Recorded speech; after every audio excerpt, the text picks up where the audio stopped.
When you buy a non-Pixel phone, the curves starts like this. You get great performance, great battery life and software experience, then it starts to go down the more you use it. But with this phone, the curve is flipped. The more I use it, the more it gets better. So let's dive into my long-term review.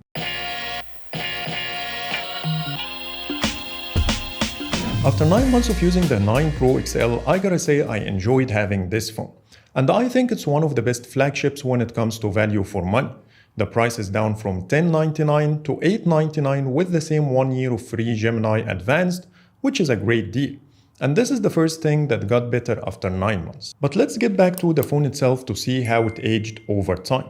Starting with the build quality, this is the first Tensor-based Pixel I own that doesn't show any signs of aging in the camera visor. The 6 Pro glass was easily scratchable, same as the metal frame around the lenses of the 7 Pro and the 8 Pro. In contrast, my 9 Pro XL camera visor is good as new after 9 months of using this phone as my daily driver, and the rest of the body is no exception. Everything looks great as if I bought this phone yesterday. Design-wise, I still love the 9 Pro XL even after trying newer flagships like the S25 Ultra. What makes it stand out to me is the simple design and the great dimensions. The size feels just right for the display size. My only complaint, as I mentioned in my in-depth review, is the bottom-finding speaker placement, which I usually cover with my hand in landscape orientation, but other than this, Google nailed it. On a side note, I have to mention this amazing PITAKA Aramid fiber case. Since I put it on my 9 Pro XL, I didn't want to take it off. It feels like you are holding the phone without a case, it looks great, and makes the 9 Pro XL design stand out by adding this shiny frame around the camera. You will find the full review and purchase link in the description below if you are interested. Overall, the 9 Pro XL gave me the looks, the comfort, and the durability I hoped for, but I still have a small wishlist for future models. First, MagSafe support in the phone and first-party accessories, as this is one of the features I use daily, and a matte finish metal rail, which I think will look better. Now let's talk about the display. Even though the 9 Pro XL is older and cheaper than other flagships like the S25 Ultra and the 16 Pro Max, but it still offers the highest brightness under direct sunlight based on my previous comparisons with these phones multiple times in my previous videos. And one of the things I really appreciate in Pixel phones is the back ambient light sensor. It makes a big difference in certain scenarios like the in-car navigation when a lot of light comes from the windshield, plus wearing my sunglasses makes it harder to see the display. But the back ambient light sensor makes it easy for me by triggering the peak brightness, unlike other phones that doesn't support this useful feature. Another scenario is when I take photos in challenging conditions, the 9 Pro XL display remains visible so I don't struggle while taking this kind of photos. Another cool feature is the adaptive touch that minimizes false touches while using the phone with wet hands.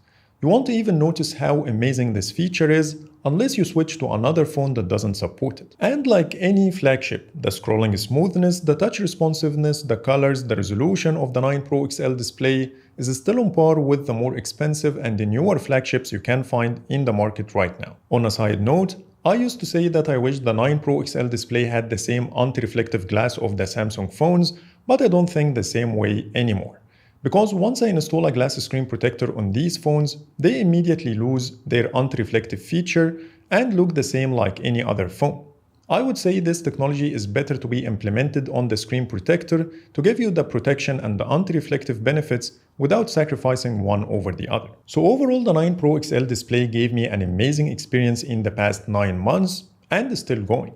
If I'm gonna create a wishlist for the newer Pixel models, that would include a higher PWM dimming frequency to minimize eye strain for those who have sensitive eyes, and slimmer bezels like the 16 Pro Max and the S25 Ultra that will make this phone look impressive. Before jumping to the next category, let me tell you about the Wallpapers by In-Depth Tech Reviews app. If you like any of the wallpapers you see in this video, you will find them as part of the collection so you can enjoy them on your phone right now. Plus, I added these 12 new wallpapers to the collection that look great on any smartphone. You will find Google Play Store download link in the description. And now let's get back to the review. Now the battery and the performance. For the past 9 months, I didn't have any complaints about either of them. The app launching speed is as good as the S25 Ultra that has a more powerful CPU. The phone does everything you throw at it without overheating like the first and second gen Tensor phones. I was consistently getting 7 hours and 45 minutes of screen on time with maxed out settings like 120Hz refresh rate, max resolution, light theme, etc. But this is one of the things that improved over time, unlike other phones that get worse. After March 2025 update, Google impressed me by the performance and battery improvements.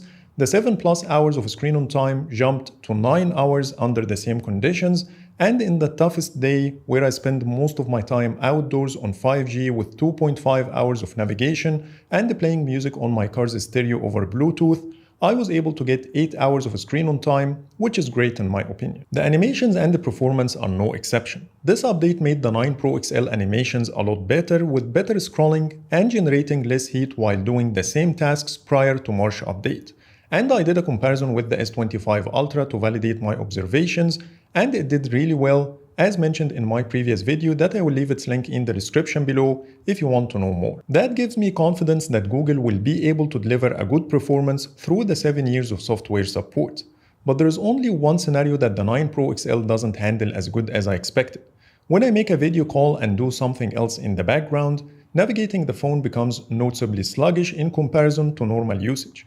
This issue occurs only in this scenario, so I hope to see it improving in future updates. But overall, in the battery and the performance, the 9 Pro XL improved instead of moving backwards, and that makes me excited about the TSMC fabrication expected to come with the Pixel 10 and how things will improve even further. Plus, I would like to see faster charging speeds and a silicon carbon battery to keep up with the Chinese brands that did excel in this area. Now let's talk about the camera and how was my experience for the past 9 months. I had some complaints in my first review, and later I published a video showing even worse performance after Gcam version 9.6. The telephoto used to produce over-sharpened images with a lot of noise, washed out colors from the ultra-wide lens, and some issues with videos. But Google contacted me back then and requested a copy of the photos I shared in my previous video, and 4 months later with March update, a lot of these issues has been fixed. The telephoto lens improved quite a lot, producing cleaner and more detailed images than ever before. But they destroyed something else, which is the first time for me to talk about in this video. After March update, when I take photos of humans, it come out like this. The image is too soft with weird artifacts, and the portraits are a complete mess, which makes it even worse. So I better make another video talking about the endless camera issues of the 9 Pro XL. And it doesn't only stop here. The camera still lacks a lot of features offered by the competition, especially in videos. Till now, no 4K or front camera blur videos, no log, no 4K slow-mo, or switching between the front and back cameras while shooting videos. And that's exactly what I want to see in future models or with software updates. In contrast, the exclusive camera features offered by the 9 Pro XL did make a big difference in my overall experience, like Video Boost. That produces amazing videos, especially the ones taken with the telephoto at high zoom levels, but I wish it worked locally on device. I found AdMe to be useful as well, and I used it multiple times in family gatherings, in addition to the suite of camera features offered by Google for years that require a separate video to talk about them. Another improvement in this area is the social media apps camera quality, which improved quite a lot with the Pixel 9 models. I talked about this in my first review and still think the same.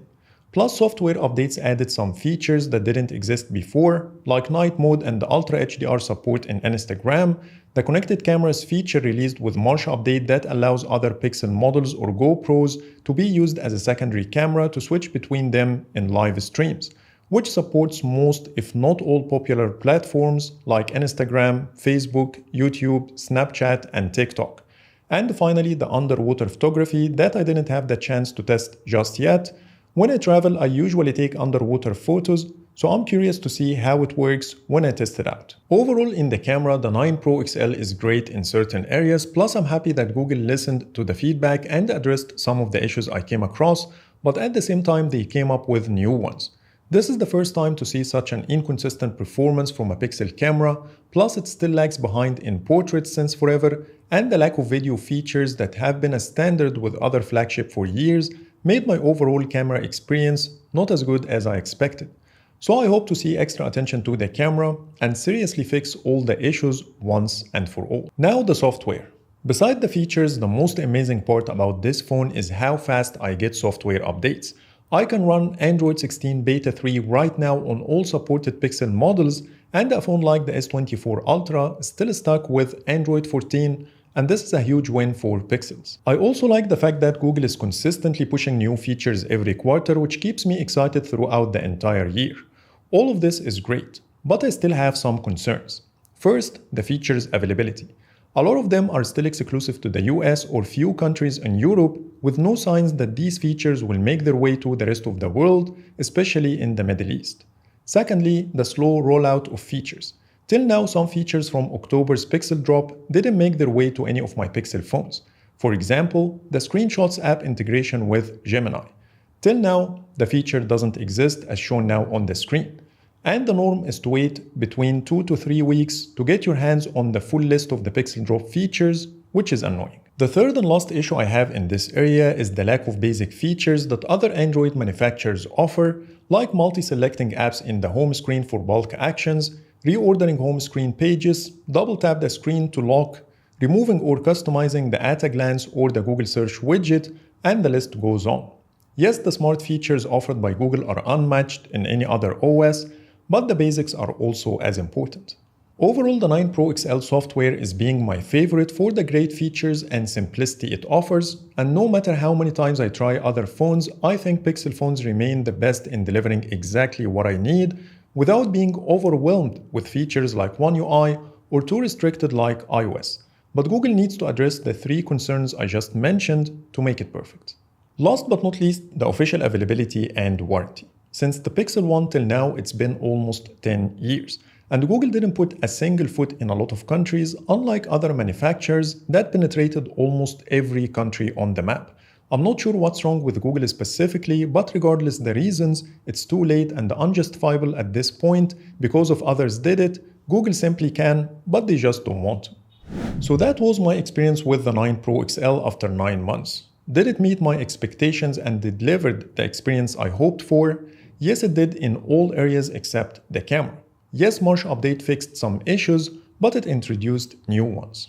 The second question, do I recommend the 9 Pro XL over the competition? Yes, especially after being officially available for $899 with the ability to trade in your older phone, but the camera is the only thing that holds me back from confidently recommending the phone, not because it's bad, but because Google has a lot of software issues that need to be addressed. So that's pretty much it for today. That was my long-term review for the Pixel 9 Pro XL. Please let me know in the comments what do you think. But for now, thanks so much for watching and see you in the next video.